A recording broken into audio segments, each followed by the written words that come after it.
Assalamualaikum warahmatullahi wabarakatuh. Sebelumnya perkenalan dulu ya Bapak Ibu, saya Suharyanto, guru SMK 2 Banjar. Alhamdulillah. Betul juga Pak. Ya, sebelum ke materi Bapak Ibu, saya ingin memperkenalkan diri. Nama saya Suharyanto, mohon maaf berdiri. Saya di SMK 2 dari tahun 2004, alhamdulillah dengan ketemu sama Pak Rahmat, Pak Acep, sama Bu Ade. Dan sejujurnya ini CGP ini adalah sesuatu yang sangat berat bagi saya. Kenapa demikian? Karena setelah saya belajar ikut CGP itu, saya semakin sadar kekurangan diri kita itu, Pak. Dan ini mudah-mudahan tidak terjadi pada Bapak Ibu semuanya. Yang pertama itu tentang keyakinan kelas. Saya belum pernah untuk meyakinkan bahwa kita itu kalau pertama kan kita biasa perkenalan kepada anak, harus memberikan keyakinan harus apa yang dilakukan pada anak. Nah, seperti yang tadi dibilang, ada hukuman, ada konsekuensi. Sebelumnya saya itu tidak peduli dengan hal itu. Yang kebanyakan kan kalau di SMK, kalau misalkan untuk konsekuensi atau kesadaran diri intrinsik itu, motivasi intrinsik itu kan kalau dibilang, kalau sebelum saya ini hal yang mustahil. Coba aja kalau di SMK misalkan itu yang setelah latihan dasar pendidikan tetap aja begitu kan, itu merupakan tidak bisa oleh diri kita sendiri dari SMK-nya, tapi kita juga membutuhkan di seminar saya ini untuk rekan-rekan guru yang lain, misalkan bagaimana kalau mulai dari SD, SMP, SMK, karena tidak mungkin disiplin itu dalam waktu 3 tahun. Ya kan, itu kan harus mulai dari awal, dari TK atau bahkan dari pendidikan keluarga.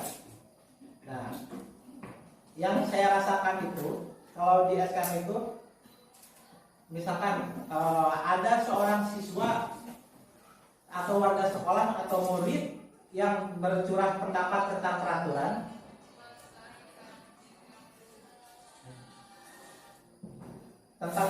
yang perlu disepakati. Apakah memang kita pernah berkomunikasi dengan murid untuk peraturan yang disepakati?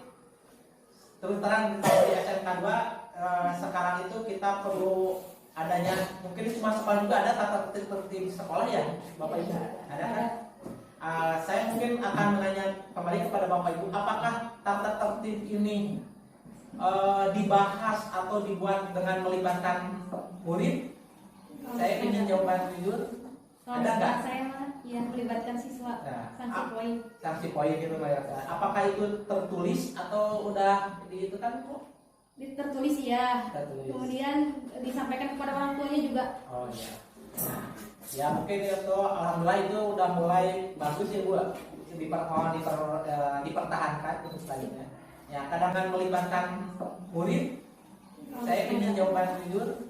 Ada nggak? Saya ya melibatkan siswa. Nah, sanksi poin gitu ya. Apakah itu tertulis atau udah itu kan Bu? Tertulis ya. Tertulis. Kemudian disampaikan kepada orang tuanya juga. Oh iya. Ya mungkin itu alhamdulillah itu udah mulai bagus ya Bu. Dipertahankan untuk selanjutnya. Ya, kadang-kadang anak itu ketika misalkan pertama kan udah peraturan misalkan peraturan. Tapi kadang anak-anak itu kesiangan lagi meskipun ada peraturan. Ada nggak yang pernah sampai misalkan sedangkan Mista Bagja utama ada nggak Bu kalau Mista Ibu kan setelah melakukan hal itu? Banyak ya kan? Ya betul, nah, banyak sekali. Makanya saya itu merasa bahwa CGP itu sangat berat untuk memunculkan motivasi intrinsik dari siswa itu.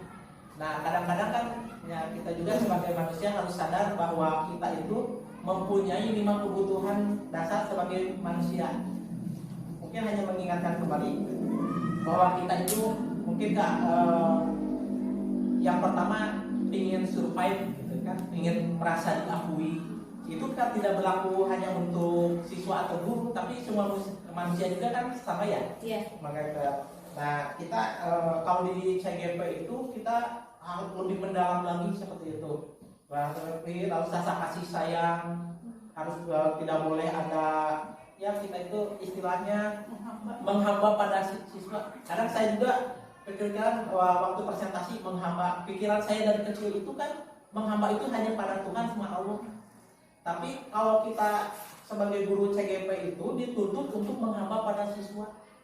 Jadi seperti yang Ibu Ratna tadi katakan, tidak boleh ada hukuman, memang benar. Tidak boleh ada hukuman sama sekali. Apalagi sampai fisik. Kalau zaman sekarang ini kan bisa gedung, apalagi kota Banjar kan, kota yang kecil. Nah, untuk motivasi intrinsik itu memang sangat sulit lah. Nah, makanya kita harus menyadari perlunya 5 kebutuhan manusia yang tadi, yang harus merasa untuk survive, terus ada kasih sayang,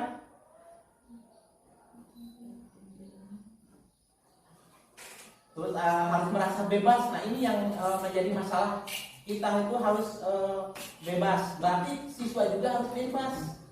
Betul kalau yang dikatakan. Tapi kita kan makanya harus ada kesepakatan awal. Makanya kesepakatan itu kalau bisa tertulis, terus seperti yang Ibu sampaikan tadi harus melibatkan orang tua, minimal orang tua itu tahu. Ya kadang-kadang maaf saja Bu, saya pernah jadi wali kelas itu, saya pernah home visit kemana-mana itu. Ya pernah lah masuk mungkin sampai mungkin puluhan kali home visit. Sampai ada orang tua siswa yang mengatakan, Pak ini mah dasar sesat tiap hari dia gitu kan. Itu kan mungkin kalau saya merasa itu tuh bukan tanggung jawab kita sebagai guru. Ya kan Bu, itu kan ada pernah nggak ada yang siswa mungkin ada tapi 1-2 mungkin ya Bu. Yang di semua pelajaran misalkan nilainya excellent itu sangat memuaskan. Ya kan? Ya, makanya yang saya pelajari itu di CGP itu seperti itu. Nah, ya mungkin itu aja. Terus yang lainnya dalam hal pelanggaran. Dalam hal pelanggaran itu kita itu seperti yang tadi kita itu harus memposisikan kita apakah sebagai penghukum, apakah sebagai teman, apakah sebagai mempermalukan teman, misalnya mempermalukan yang terhukum itu siswa itu, kan itu mungkin tidak. Nah, kalau di dalam CGP itu kita itu harus memposisikan kita itu sebagai manajer itu, yang itu saya susah sekali.